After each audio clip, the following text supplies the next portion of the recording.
Iglesia Bautista Pacto de Gracia, Temuco. Este sermón se titula Fe sin confianza, cuando creer no significa confiar en Cristo. Basado en Juan, capítulo 4, versículo del 46 al 54. Vamos entonces a leer. Vino pues Jesús otra vez a Caná de Galilea, donde había convertido el agua en vino. Y había en Capernaum un oficial del rey, cuyo hijo estaba enfermo. Cuando oyó que Jesús había llegado de Judea a Galilea, vino a él y le rogó que descendiese y sanase a su hijo, que estaba a punto de morir. Entonces Jesús le dijo: si no viereis señales y prodigios, no creeréis.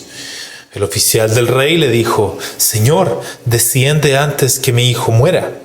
Jesús le dijo: ve, tu hijo vive. Y el hombre creyó la palabra que Jesús le dijo y se fue. Cuando ya él descendía, sus siervos salieron a recibirle y le dieron nuevas, diciendo: tu hijo vive. Entonces él les preguntó a qué hora había comenzado a estar mejor. Y le dijeron: ayer a las 7 le dejó la fiebre. El padre entonces entendió que aquella era la hora en que Jesús le había dicho: tu hijo vive, y creyó en él con toda su casa. Esta segunda señal hizo Jesús cuando fue de Judea a Galilea. Que el Señor añada bendición a la lectura de esta porción de su palabra.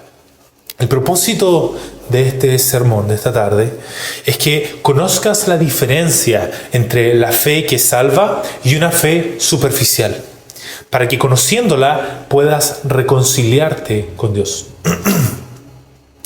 Esto es relevante porque en este mundo nos enfrentamos con dos obstáculos para conocer la verdad de la Biblia, particularmente el Evangelio y cómo ese Evangelio se extiende a todas las áreas de la vida. El primer obstáculo es la finitud, el hecho de que somos finitos. No somos infinitos como Dios, no conocemos todo, no podemos hacer todo, no estamos conscientes de todas las cosas que ocurren. Este es un obstáculo natural, eso sí. Simplemente no sabemos todo y no sabemos qué es lo que no sabemos. Por esto, ¿qué es lo que hacemos nosotros? Buscamos hacer un uso correcto de nuestra razón, de nuestras sensaciones y sentir para asegurarnos de que ocurra lo que esperamos que va a ocurrir cuando tomemos una decisión. Pero como decíamos, es un obstáculo natural, no hay nada extraño en esto, es como deben ser las cosas. El segundo obstáculo es la mentira. A diferencia del otro, es un obstáculo antinatural, no es como deben ser las cosas. Y esto se expresa en por lo menos tres cosas, en que nos autoengañamos por una parte. Nos hacemos creer cosas a nosotros mismos por comodidad o para sacar algún provecho. Recibimos también engaños de otras personas y también engañamos a otros para sacar algún provecho. Por eso requerimos testigos para cerciorarnos de la verdad. Requerimos explicaciones e información aparte de lo que dice meramente una persona que ocurrió, una persona desconocida. Y esto es para asegurarnos de que no nos están engañando. Por eso también, si estamos autoengañados, necesitamos una influencia externa confiable para sacarnos de ese autoengaño. Y el punto es, ¿cuánto más importante es conocer la verdad cuando se trata de la salvación de nuestras almas, que es lo más valioso que tenemos? Y recordemos en este punto que en un tiempo más, todos los muertos de toda la historia van a resucitar. Todos, desde Adán, el primer hombre creado por Dios, pasando por el faraón de Egipto, que endureció su corazón ante el Señor, Alejandro Magno, que conquistó el mundo, pero no su alma, César Augusto, el emperador, cuando nació Cristo, Nerón, el que persiguió a los cristianos en los primeros siglos, Hitler, que fue responsable de millones de muertes, Marx, que negó a Dios y sembró ideologías de muerte como el comunismo, Darwin, que promovió una visión sin creador, creando y generando el evolucionismo, hasta tu abuelo, mi bisabuelo, tú y yo, todos en aquel día vamos a comparecer ante el trono de Dios.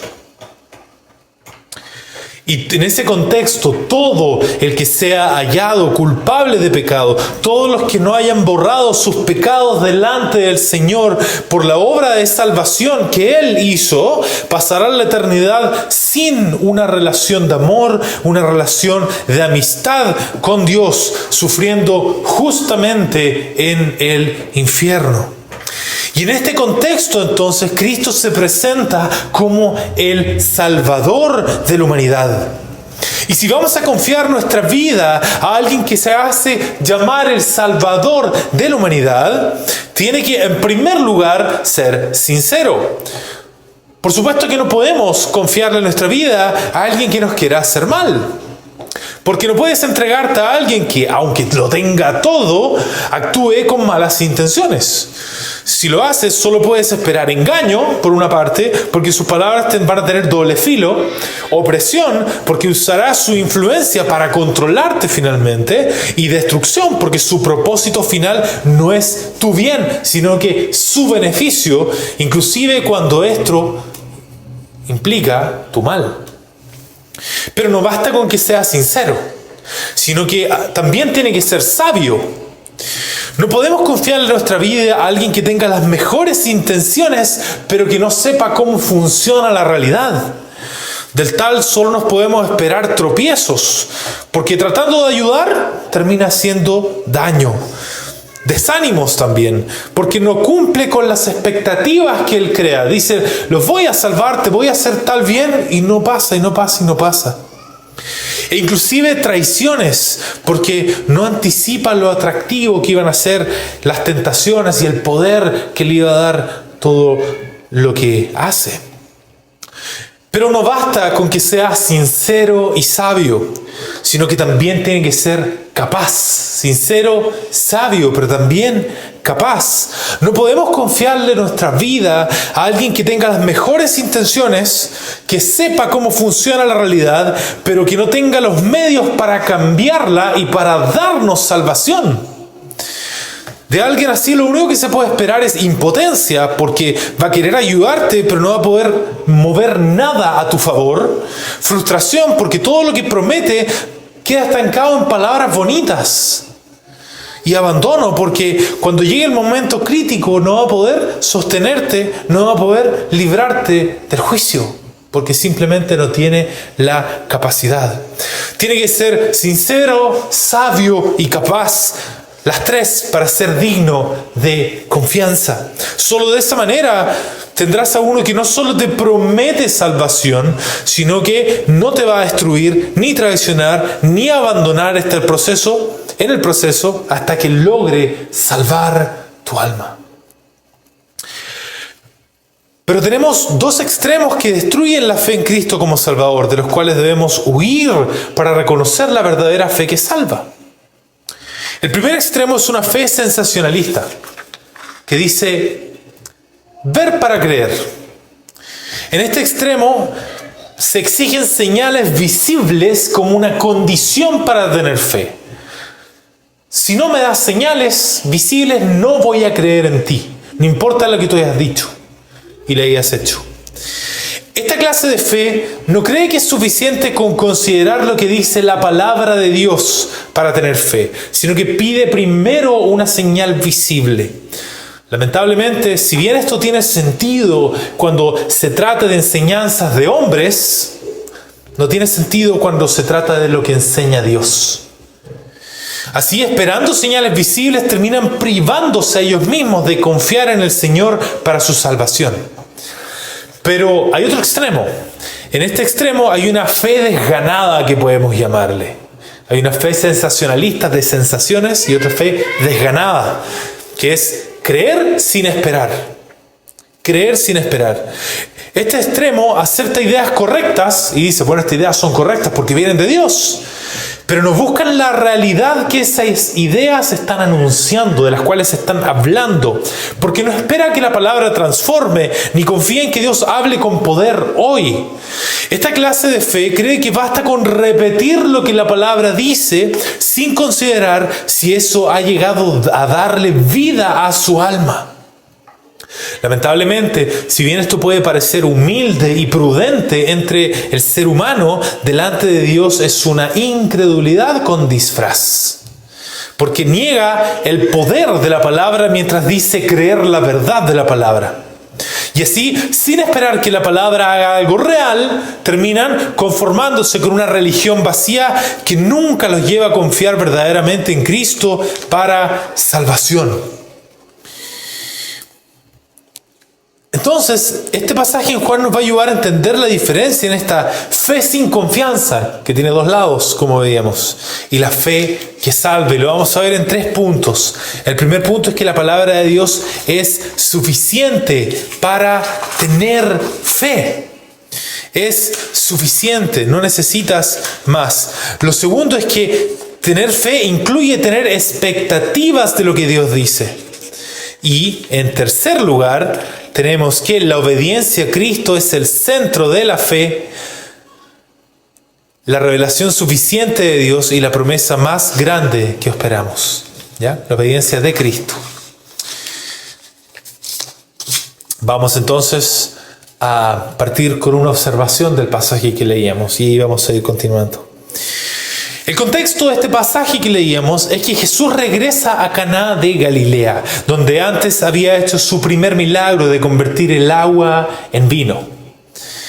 En Capernaum, a unos 30 kilómetros de ahí, el hijo de un oficial del rey, era una persona importante, está gravemente enfermo. Ese es el escenario que se nos cuenta.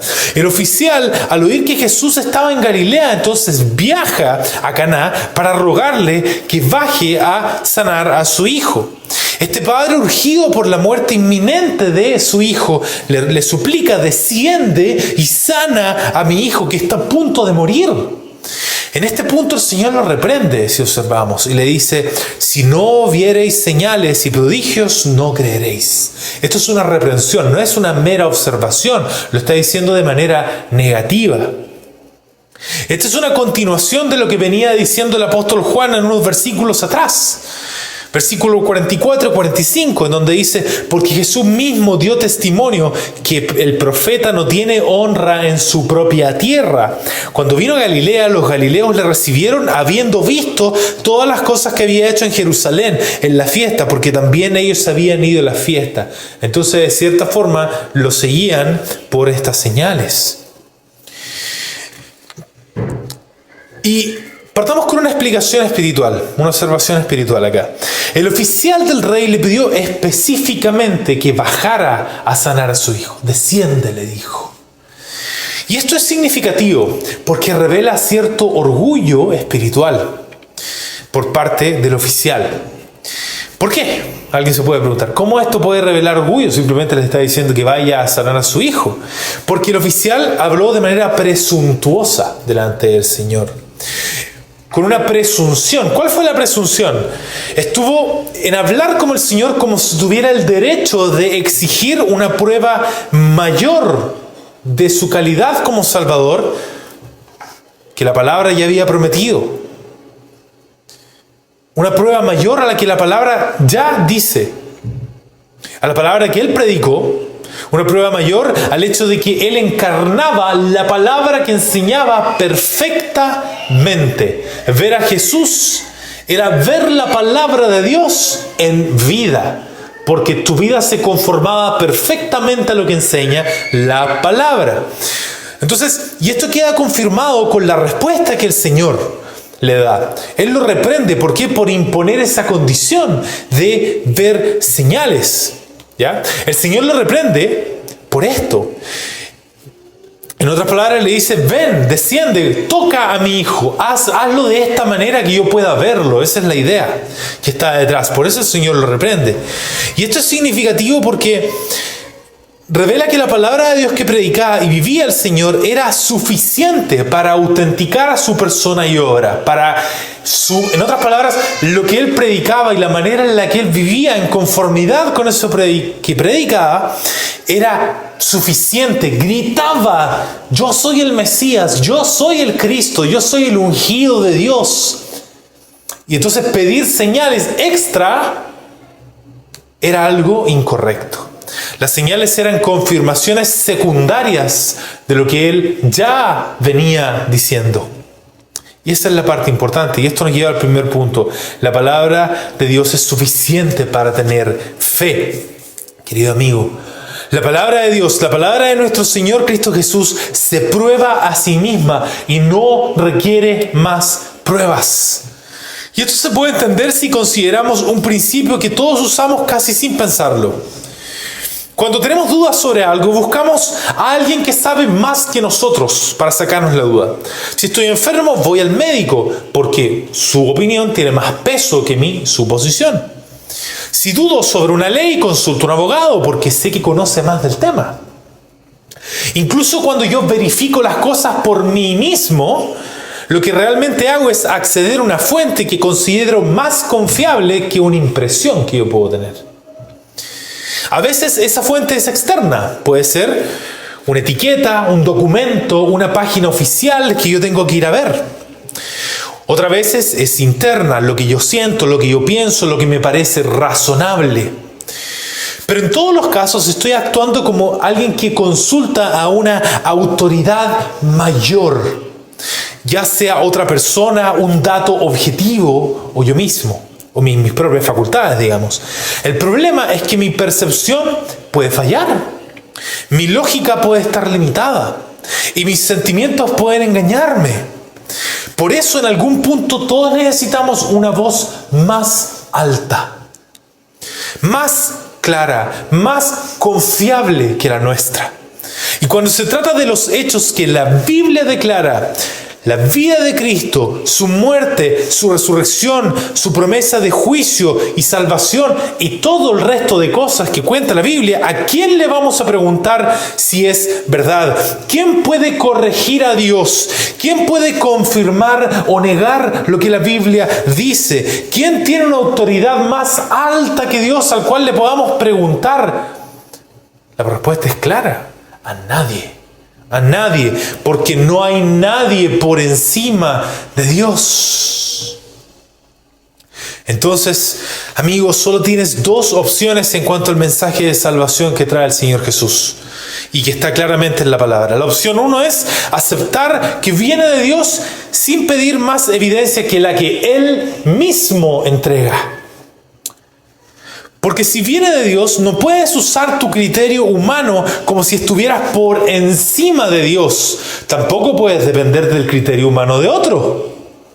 Solo Dios puede darte la evidencia que necesitas y lo hace de tres maneras principales. Pero antes de entrar a esa evidencia, querido amigo, tienes que entender. Algunas veces se nos dice a los cristianos: tú nos presentas todo esto y no presentas pruebas. Y el punto es, si te presento cualquier prueba, estoy negando lo que yo estoy tratando de predicarte. Si te presento cualquier prueba que tú puedas aceptar, estoy poniendo la Biblia por debajo de ti. Y en ese momento estoy declarando tácitamente, sin tener que decirlo de manera directa, que esto no es la palabra de Dios. Solo Dios puede darte la evidencia que necesitas, y lo hace de tres maneras principales. La primera manera es a través de su palabra, que se presenta con claridad, coherencia y poder. La palabra de Dios se muestra verdadera en sí misma y al mismo tiempo deja sin base a todo sistema que niega la palabra. Y esto se nota en tres cosas que la distinguen. Primero, su coherencia. La Biblia mantiene el mismo mensaje a lo largo de toda la historia sin contradicciones. Desde el Génesis hasta el Apocalipsis, todo gira en torno a Cristo, como si un solo autor hubiese escrito todo, y así fue.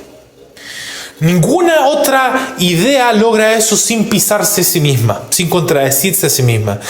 Un ejemplo de los muchos que podemos sacar: hoy muchos dicen que todos somos iguales, en dignidad, por ejemplo, pero al mismo tiempo creen que venimos de un proceso que es al azar, como es la evolución, donde no hay una voluntad, no hay un diseño, no hay una base para establecer la dignidad. ¿De qué manera la evolución, el hecho de que venimos de organismos menos complejos, nos va a dar una dignidad? Si la dignidad no estaba al principio, ciertamente no puede estar al final del proceso, a menos que salga por el azar. Pero eso ya nos deja en un absurdo. ¿Cómo va a tener valor la persona si somos el resultado de azar y lucha solamente? ¿Dónde hay dignidad en eso? El azar, no hay dignidad ahí en el azar. No calza, dicen una cosa, pero creen otra cosa de fondo. En cambio, lo que dice la palabra es que nosotros tenemos dignidad porque fuimos creados en la imagen de Dios, cada uno de nosotros, para glorificarlo, para servirle. Y por eso entonces podemos decir que todos tenemos igual dignidad, porque la dignidad inicial estaba en Dios y Él establece que todos somos dignos entonces de cierto valor, de cierto respeto, de ciertos mínimos, por decirlo de una manera. Y eso es porque Dios es la fuente de esa dignidad. Entonces el cristiano puede decir todos somos iguales y puede ser coherente con ello. Ningún otro sistema puede ser coherente con ello. Segundo, porque te habla desde adentro. La Biblia no se siente como una idea que te están tratando de imponer cuando lo escuchas seriamente y con sinceridad. Se siente como algo que en el fondo siempre supiste. No solo explica el mundo, sino que te explica a ti mismo. Cuando dice que el que encubre su pecado no prosperará, pero el que lo confiesa alcanza misericordia, eso tú lo sabes. No porque alguien te lo haya enseñado, sino porque algo en ti lo confirma. De lo que ya hablamos, la imagen de Dios lo confirma. Te habla a un nivel donde nadie más llega. Ninguna otra explicación te hace sentido hasta en lo más profundo. Puedes ir al psicólogo, puedes ir al coach de vida o puedes mirar frases en redes sociales, pero ninguno te puede explicar por qué sientes culpa real. Esa que no se quita, con autoayuda. Ninguno te puede decir cómo encontrar perdón verdadero. Solo te dan alivios temporales. Solo la Biblia te lo dice, porque habla desde Dios y Dios te diseñó. Dios te conoce en lo íntimo. Dios te conoce desde adentro. Y no solo a nivel general, sino que a nivel particular, a ti por nombre. Él conoce tu pecado. Y cuando te dice que tienes culpa por ese pecado, sabes que Él tiene razón. Sabes que por más que intentes calmar tu conciencia, la raíz de tu ansiedad, la raíz de tu desesperación, la raíz de todas esas cosas está ahí. La culpa no resuelta delante de tu Creador. Tú sabes lo que has hecho, tú sabes lo que escondes, tú sabes que no estás limpio. Y también sabes que el juicio de Dios es justo, porque ¿por qué crees tú que lo que a ti te indigna en términos de lo que ocurre en la sociedad o en algún lado debería indignarla a todos? ¿Por qué? Porque en el fondo tú sabes que hay un estándar que no inventaste tú, un estándar que juzga a sociedades enteras, un estándar que juzgaría al mundo entero si fuera necesario. Porque si el mundo entero aceptara la esclavitud, por ejemplo, en el día de hoy, diríamos que todo ese mundo está equivocado.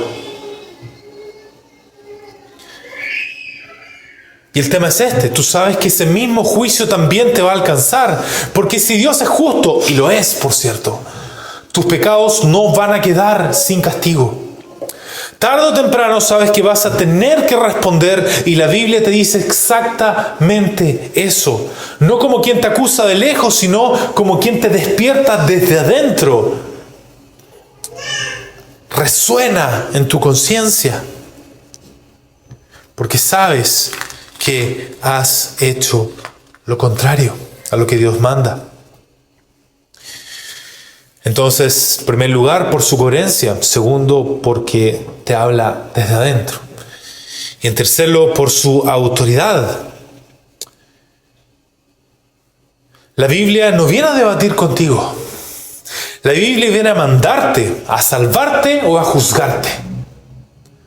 Cuando Cristo dice, el que no está conmigo está contra mí, no está abriendo una conversación, está dando un ultimátum. Ningún otro discurso tiene ese derecho, ningún otro discurso tiene ese peso. Hoy muchas ideologías se imponen como si fueran absolutas. Estamos hablando de ideologías políticas, sociales o morales. Pero mañana cambian.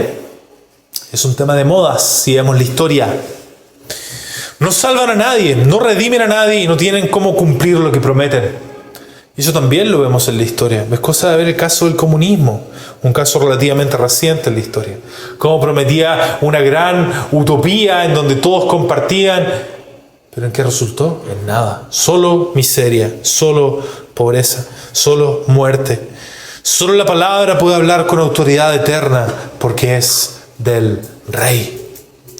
Y por eso la Biblia no es una opción más, es la única voz que sostiene todo lo que tú ya sabes, que existe el bien y el mal, que tienes culpa, que necesitas justicia y que anhelas esperanza.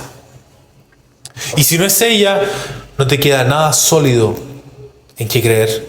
No vas a encontrar otra voz que te diga la verdad, que te conozca por dentro y que tenga autoridad para salvarte. A través de su espíritu que convierte internamente, haciendo lo que antes era solo información. Solo de esa manera es que tú vas a tener la evidencia que necesitas, lo que estás buscando, o que Dios te provee. Entonces, llevamos dos fuentes de evidencia que da Dios. La primera es que la palabra de Dios se muestra verdadera en sí misma y deja sin base a todo sistema que la niega. La segunda es a través del Espíritu que convence internamente, haciendo que lo que antes era solo información ahora se reconozca como verdad divina. Y lo tercero es que a través de la transformación que produce, tú puedes ver evidencia. Personas que cambian radicalmente, que se arrepienten, que perseveran, que encuentran un consuelo real aún en medio de gran persecución, gran sufrimiento. Tú ves paz. Estas tres fuentes de evidencia funcionan juntas. Es como probar si una llave le hace un candado. Estas tres fuentes de evidencia. No necesitas una teoría externa ni una verificación ajena. Si la llave entra, gira y abre, eso basta para probar que la llave es del candado. La palabra por el Espíritu opera así.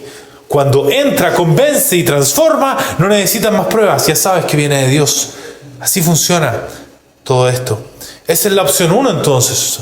Aceptar la evidencia que Dios te da para creer en Él. La opción 2 es pedir más evidencia y negar que viene de Dios. Como decíamos, o bien tú aceptas la evidencia que Dios te da, o bien inmediatamente tú niegas que viene de Dios. Porque si viene de Dios, tienes que aceptar eso como evidencia, lo que Él te da. Y si no viene de Dios, entonces ¿quién te va a dar esa evidencia? Estás diciendo hay otra persona superior a Dios y en ese momento estás negando a Dios. Entonces, esa opción es asumir que Dios te debe responder a ti cuando en realidad tú debes rendirte a Él. Es como si el candado rechazara la llave que lo abre porque esperaba otra forma. Pero si no aceptas la evidencia que Dios te da, su palabra, su espíritu y su obra en los corazones, no hay otra evidencia que pueda convencerte. No es falta de luz, ya la tienes. Es rechazo del corazón. La señal, por tanto, no es una condición de la fe. Eso muéstrame primero y te voy a creer. No puede ser una condición de la fe. Y tienes que abandonar esa idea, querido amigo. Tienes que aceptar lo que Dios te da. Y esto nos va a llevar a una segunda observación.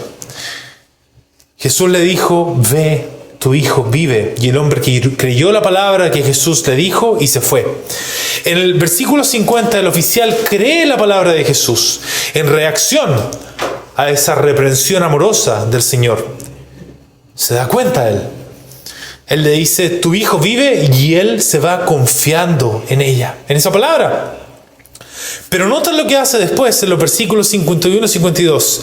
Pregunta la hora exacta en que su hijo comenzó a sanar. ¿Y por qué lo hace? No porque dude, sino porque esperaba encontrar la huella de la palabra que había creído.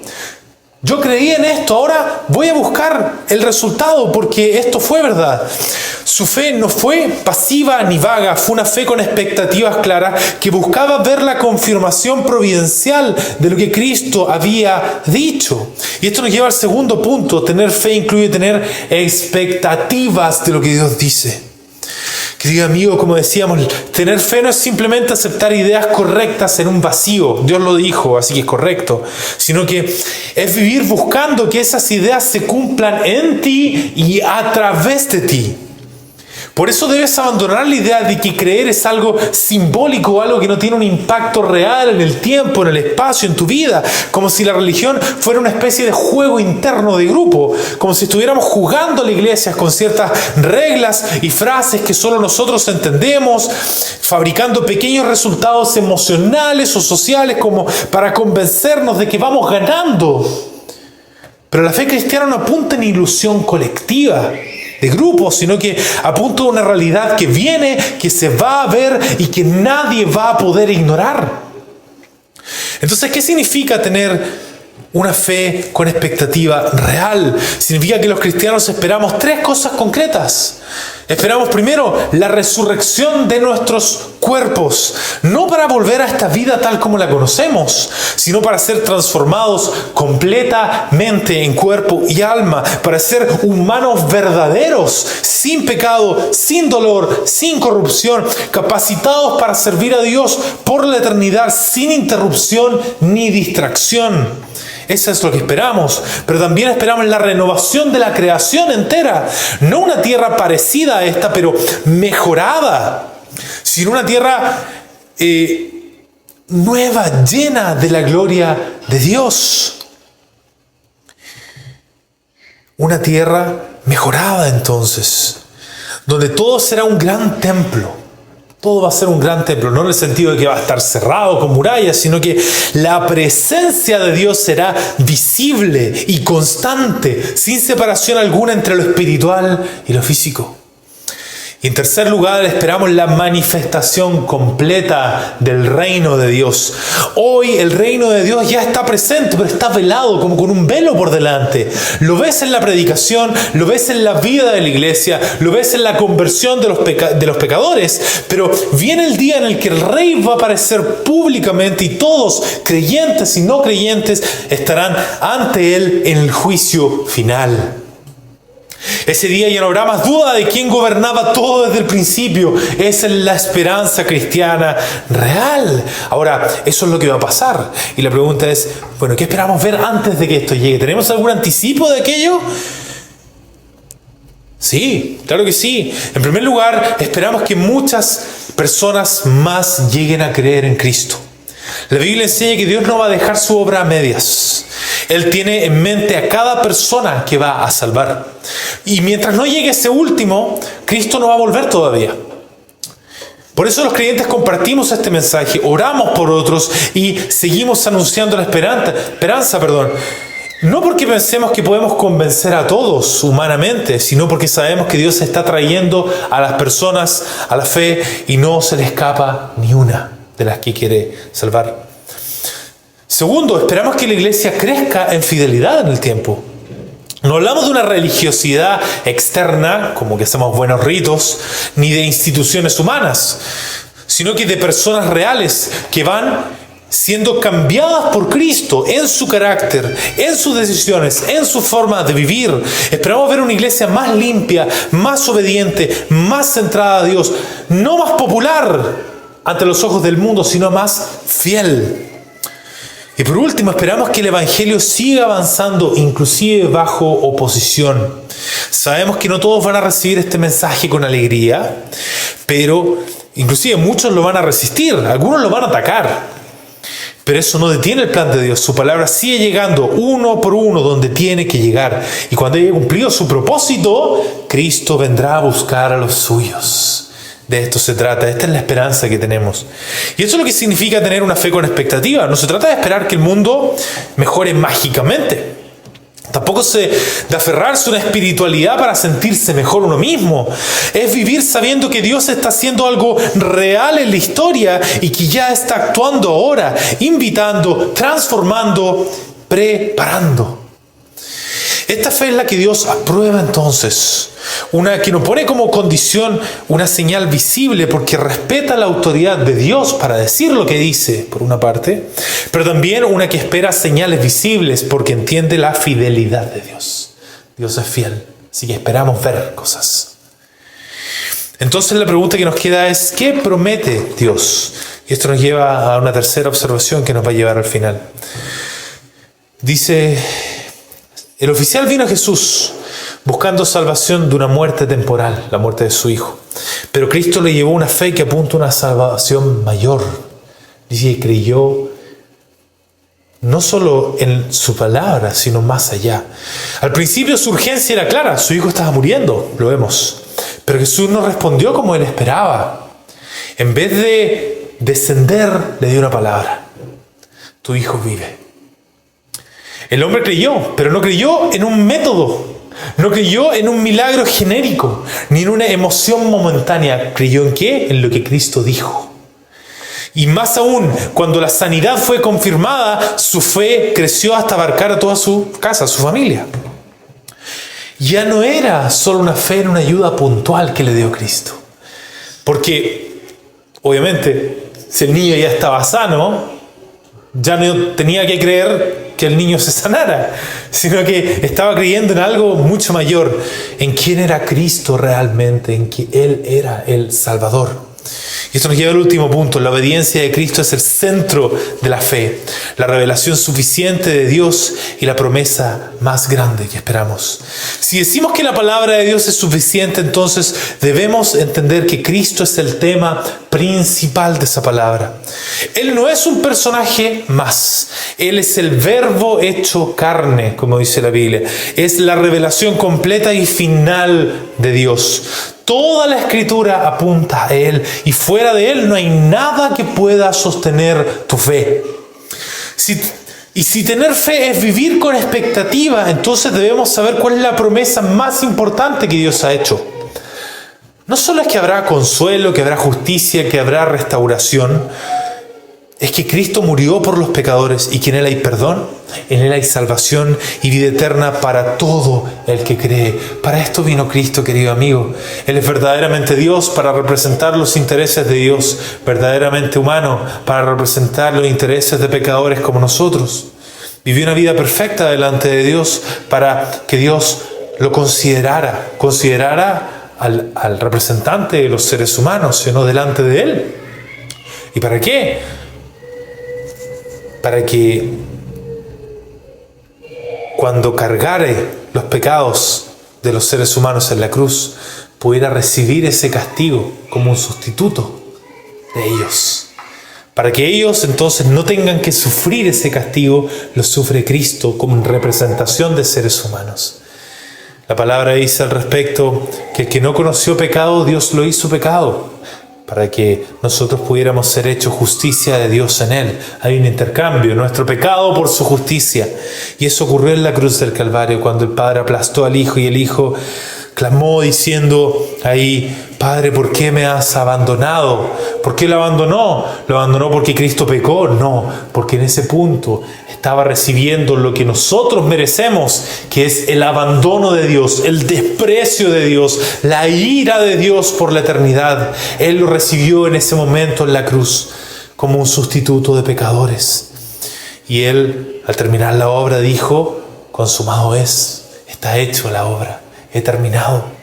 He pagado por estos pecados para que ahora las puertas del cielo se abran y el perdón de Dios esté disponible para pecadores. Y eso se confirmó al tercer día, cuando Él resucitó de los muertos, confirmando que todo estaba hecho, que Dios aceptó el sacrificio y que ahora es posible reconciliarse con Dios por medio de la fe en Él. Una fe que es para arrepentimiento. Entonces, esa es la fe cristiana, descansar en que su sacrificio fue suficiente para borrar toda la culpa de pecadores como nosotros y a vivir cada día esperando verlo a Él no solo como un Salvador, sino como un Señor glorioso que viene por los suyos, nos viene a rescatar. Cristo en la cruz es la base firme de la fe y su regreso en gloria es la esperanza viva que nos sostiene día tras día en este mundo. Entonces no hay fe verdadera sin Cristo crucificado y no hay expectativa más grande que verlo venir sabiendo que nuestros pecados ya fueron castigados. ¿En quién? En Él. Y cuando venga en gloria, entonces Él públicamente nos va a declarar justos delante de todo el mundo. De eso se trata esto, querido amigo. Entonces concluimos con esto. En primer lugar, cree que la palabra de Dios es suficiente. No necesitas señales nuevas porque Dios ya ha hablado con autoridad y ha hablado con claridad. No se basa en opiniones humanas porque ninguna voz está por encima de la suya. No busca pruebas para creer, sino que cree porque sabe que esa palabra viene de Dios. Segundo, vive esperando que Dios cumpla lo que ha dicho. Espera la transformación de su vida aquí y ahora. No se conforma con una fe sin fruto. Espera la venida de Cristo con gozo y reverencia porque cree que lo prometido se va a cumplir. Espera que otros crean también y participa con esperanza en lo que Dios está haciendo. Así es la fe que salva. Y descansa plenamente en Cristo crucificado, porque solo su muerte en la cruz puede borrar tu culpa real delante de Dios. Porque Él es la promesa más grande que Dios ha dado: perdón, salvación y vida eterna. Porque no hay fe verdadera sin confiar en su sacrificio, ni esperanza real sin su regreso. Querido amigo, no basta con creer en algo. No basta con que tu fe tenga sinceridad o emoción. Lo único que importa es, ¿estás confiando en Cristo, el Hijo de Dios crucificado y resucitado y que intercede hoy día por pecadores como tu única esperanza para el día del juicio? Si no lo haces, tu fe es como un barco sin ancla o como un puente que no llega a ningún lado. Pero si hoy te humillas ante Él, reconoces tu culpa, los pecados que has cometido, te rindes a su palabra, Él no te va a rechazar.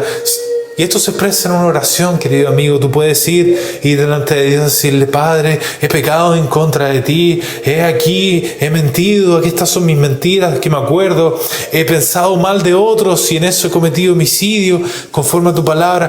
Dios amado, he insultado a otros en mi corazón, he murmurado en contra de otros, he hecho lo malo, estos son mis vicios, Padre, te pido perdón porque estos son puras señales de enemistad en contra de ti y yo no quiero ser más tu enemigo, yo quiero ser tu amigo, perdóname. Todo esto en base a lo que hizo Cristo Jesús hace 2000 años por pecadores como yo. Perdóname, Dios. Si lo haces sinceramente, Él te va a perdonar, te va a declarar justo en ese momento y entonces serás su hijo por la eternidad. Y Él no te va a dejar. Esa es la fe en que creemos. Cree en Cristo, querido amigo.